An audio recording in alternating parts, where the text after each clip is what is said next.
जैसे कि दोस्तों आज की वीडियो में मैं आपको बताऊंगा कि किस किस स्टेट में आपको वाइन या बियर शॉप का लाइसेंस नहीं मिल सकता और लाइसेंस के जो इशू रिगार्डिंग होती है वो कितने प्रकार के होते हैं, जैसे कि L1 licence, L3 licence, L6 licence और ऐसे कितने प्रकार के लाइसेंस और होते हैं।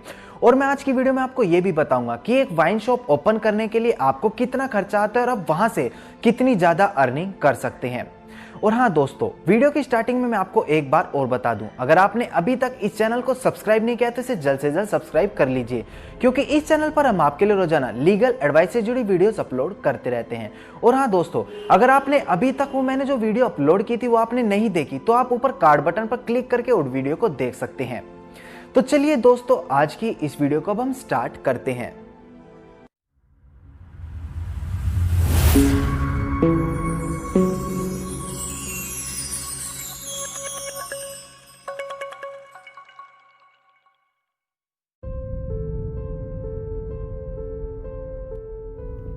दोस्तों, वैसे तो भारत में शराब पीना और बेचने पे कोई प्रबंध या बंधक नहीं है, लेकिन उसे भी करने के लिए कुछ सरकारी नियम बनाए गए हैं, जिसे अगर आप नहीं मानते तो ये काम आपके लिए गैरकानूनी माना जाएगा और इसके लिए आपको सजा भी मिल सकती है या आपको जुर्माना भी देना पड़ सकता है।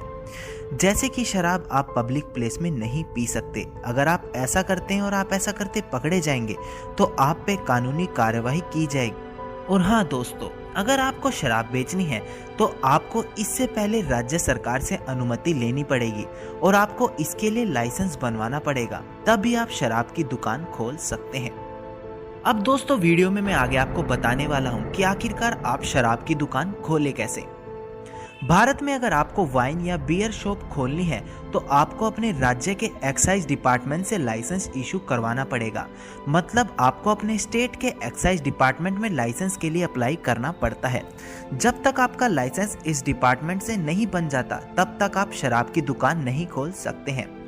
भारत में हर एक राज्य सरकार ने कुछ ऐसे नियम बनाए हैं जिनका पालन शराब की दुकान खोलने वाले हर किसी को करना पड़ता है। हर राज्य में एक एक्साइज डिपार्टमेंट होता है जो शराब की दुकानों के लिए अलग अलग लाइसेंस देता है। आप इस डिपार्टमेंट से लाइसेंस बनवा के शराब की दुकान दोस्तों खोल सकते हैं। दोस्तों, मैं आपको एक बात और बता दूं कि भारत में कुछ ऐसे राज्य हैं जहां पर शराब पीने और बेचने पर भी पाबंदी है, जैसे कि बिहार, गुजरात, लक्षद्वीप और नागालैंड। यहाँ पर आप शराब की दुकान नहीं खोल सकते क्योंकि यहाँ की राज्य सरकार इसके लिए आपको कभी अनुमति नहीं देगी और आपका लाइसेंस भी कभी इशू नहीं किया जाएगा। तो अगर आप इन राज्य से हैं तो आप शराब की दुकान दोस्तों बिल्कुल भी नहीं खोल सकते। अब दोस्तों, इसके बाद आपके मन में ये बात जरूर आएगी कि आखिरकार कोई वाइन या फिर बियर शॉप खोलने के लिए लागत कितनी लगती होगी। दोस्तों, शराब की दुकान खोलने के लिए आपके पास अच्छे पैसे होने चाहिए, क्योंकि यहाँ सब पैसों का ही खेल होता है। सबसे पहले आपको लाइसेंस के लिए अप्लाई करते वक्त एप्लीकेशन फीस जो कि 5,000 से लेके 20,000 के बीच देनी पड़ती है। ये फीस हर राज्य के अंदर एक बराबर नहीं होती, कहीं पे ये कम होती है और कहीं पर ज्यादा। दोस्तों, इसके अलावा आपको शराब सर्व या बेचने के लिए एक लाइसेंस जगह चाहिए होती है। इसके लिए आप शराब की दुकान या कोई बार खोल सकते हैं। इसके बाद आपको शराब के एक स्टॉक के साथ आपको कुछ कर्मचारियों की भी जरूरत पड़ती है। अगर आपको एक अनुमान के साथ बता दें कि शराब की दुकान या बार खोलने के लिए आपको कम से कम 20 लाख से लेके 50 लाख के बीच तक लागत लग सकती है। दोस्तों, अगर आपके पास कोई जगह खुद की है तो आपको इतने पैसे नहीं लगाने पड़ते दोस्तों। अब दोस्तों, इसके बाद बात आती है कि आपकी यहाँ पर कमाई कितनी होती है। ऐसे तो शराब की दुकान या बार में कमाई काफी ज्यादा अच्छी होती है, क्योंकि इसके ग्राहक हर जगह हैं, चाहे वो हमारा देश हो या कोई और देश। तो इसकी कमाई के बारे में आपको सोचने की जरूरत नहीं है, क्योंकि एक ऐसा बिजनेस है जो आपको हमेशा फायदा देगा। लेकिन अगर एक अनुमान के साथ हम आपको बता दें, अगर आपकी शराब की दुकान या बार है तो ज्यादा ग्राहक आपको रोज आते हैं, तो आपको एक दिन में 20 से 25,000 आराम तक आप यहाँ पर कमा सकते हैं। यानी आप एक साल में लगभग 80 से 90 लाख रुपए या फिर 1 करोड़ रुपए भी कमा सकते हैं। दोस्तों, आप एक बात और समझ लें कि आपकी कमाई आपकी शराब कितनी बिकती है उसी पर टोटली डिपेंड होती है। अब दोस्तों, मैं आपको आगे लाइसेंस के बारे में इंफॉर्मेशन देना चाहूंगा। जैसे कि सबसे पहले बात आती है L1 लाइसेंस की। ये लाइसेंस दोस्तों उनको बनवाना पड़ता है जो लोग एक कंपनी या फिर सोसाइटी या फिर एक पार्टनरशिप फर्म जैसे कि एक मैन्युफैक्चरिंग फर्म चला रहे हैं।